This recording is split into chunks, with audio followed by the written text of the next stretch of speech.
আমি এখন কোথায় জানেন? আমি এখন আছি ঈশ্বরদীর গরিবের কুয়াকাটায়। হ্যাঁ বন্ধুরা, এই গরিবের কুয়াকাটাটা হলো রূপপুর ব্লকে। আপনারা যারা ঈশ্বরদী থেকে রূপপুর ব্লকে ঘুরতে আসতে চান মাত্র 60 টাকায়, তাহলে এই ভিডিওটি আপনার জন্য। চলুন বন্ধুরা, আজকে আমি কিভাবে মাত্র 60 টাকায় ঈশ্বরদীর রূপপুর ব্লকে এসে গরিবের কুয়াকাটার ফিল পেলাম সেটি আজকে তুলে ধরবো এই ভিডিওর মাধ্যমে। প্রিয় বন্ধুরা, আপনারা যারা ঈশ্বরদী থেকে সাজেক ও খাগড়াছড়ি ভ্রমণ করতে চান তারা অবশ্যই ট্রাভেলার্স অফ ঈশ্বরদীর এই নাম্বারে যোগাযোগ করে আপনার অগ্রিম প্রি বুকিং করে রাখুন। আগেই বলেনি, প্রতিযোগিতার এই যুগে স্বল্প খরচে কোথায় ঘুরতে যাওয়া যায় আমাদের এই সুন্দর ঈশ্বরদীতে, সে আগে থেকে প্ল্যান করে নিতে হয়। তো আজকে যে প্ল্যান সেই কাজ, চলে এসেছি ঈশ্বরদী শহর থেকে মাত্র 20 টাকায় রূপপুর মোড়ে। সেই রূপপুর মোড় থেকে 10 টাকা দিয়ে সড়কের মাথায় চলে আসতে হয়েছে, অর্থাৎ বিবিসি বাজার পার হয়ে ঘুটু মার্কেট পার হয়ে যে সড়কের মাথা রয়েছে সেই সড়কের মাথায় এসে 10 টাকা ভাড়া নেবে। এখানে এসে নেমে চলে এসেছি হাঁটতে হাঁটতে একদম গরিবের কুয়াকাটা খ্যাত সেই রূপপুর ব্লকে।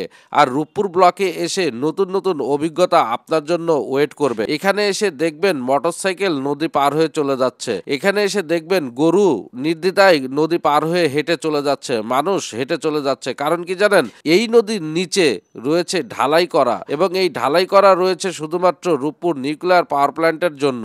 এই নদীর নিচে ঢালাই করে রাখা হয়েছে যাতে নদী ভাঙনের কোনো সম্ভাবনা তৈরি না হয় এবং এই রূপপুর নিউক্লিয়ার পাওয়ার প্ল্যান্টকে সুরক্ষিত রাখে। আপনি যদি এই রূপপুর ব্লকে ঘুরতে আসেন তাহলে এখানে পরিত্যক্ত কিছু ইটের ভাটাও দেখতে পারবেন এবং এর চার সাইডেও কিছু সক্রিয় ভাটাও আপনি দেখতে পারবেন। যদিও আমাদের ঈশ্বরদীর চার সাইডটা প্রাকৃতিক সৌন্দর্যে ভরপুর, তারপরও আমরা যারা ঈশ্বরদী শহরের বাসিন্দা রয়েছি তারা একটু মুক্ত বাতাসে ঘুরতে যেতে চায়, তো তারা কিন্তু এখানে আসতে পারেন এবং এখানে ট্রাই করতে পারবেন। আপনার বেস্ট একটা প্লেস হবে এইখানে ঘুরে যেতে পারলে। আপনি নদীর ধারে, যদিও এখন একটু পানি কমে গিয়েছে, তারপরও আপনার অনেক ভালো লাগবে। এই রূপপুর ব্লকটি এত সুন্দর একটা জায়গা, ঈশ্বরদীর অনেক মানুষ জানে না। এখানে কেউ আসেই না ভাই, ঘুরতেই আসে না। এখানে কি জন্য আসবে? এখানে জানেই তো না।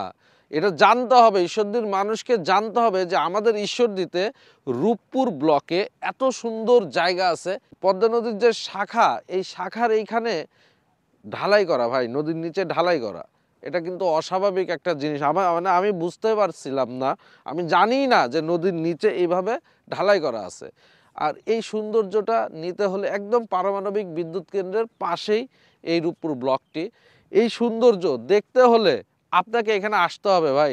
সো বন্ধুরা, আপনাদেরকে ওয়েলকাম জানাচ্ছি এই রূপপুর ব্লকে, যেটাকে আমি গরিবের কুয়াকাটা বললাম।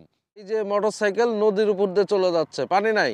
এই ব্লকের এই সাইডটা এই নদীর নিচে কিন্তু ঢালাই করা। এই দেখেন মোটরসাইকেল চলে যাচ্ছে, দেখতে পাচ্ছেন মোটরসাইকেল নদীর উপর দিয়ে চলে যাচ্ছে। অসাধারণ একটা জায়গা। মানে আমার ধারণাও ছিল না যে এই নদীর পানি নিচে ঢালাই করা, যাতে এমনভাবে করছে যাতে এইখানে যেন কোনো রকম নদী ভাঙনের শিকার যেন এই আণবিক কেন্দ্র না হয়। দেখুন বন্ধুরা, কি সুন্দর, অসাধারণ একটা দৃশ্য। আর এই যে ব্লকগুলা দেখুন বন্ধুরা, আমি সবসময় আপনাদের চেষ্টা করি আমাদের ঈশ্বরদীর সৌন্দর্যগুলা আমার ভিডিওর মাধ্যমে তুলে ধরার। আমি এর আগে এখানে আসছিলাম, কিন্তু এই সাইডটা, ব্লকের এই সাইডটা আসা হয়নি। আমি গিয়েছিলাম ওই চরের দিকে, তো তখন পানি ছিল অনেক, নৌকায় করে নদীতে। আমার কাছে যেটা আশ্চর্য লাগলো, আপনারা ঈশ্বরদীর মানুষ হয়তো অনেকেই জানেন না, এই নদীর নিচে, পদ্মা নদীর শাখা নদীর নিচে এইখানেই ঢালাই করা আছে ভাই। আমার জানতামই না। দেখুন, এটা একদম বাস্তবিক, আমি দেখাই দিচ্ছি আপনাদের। দেখুন এই যে ঢালাই, এই যে পানি আসতেছে পদ্মা নদীর পানি, এখন পানি শুকায় গেছে, এই যে ঢালাই দেখুন। তো বন্ধুরা, ভিডিওটি আজকে এইখানেই শেষ করব।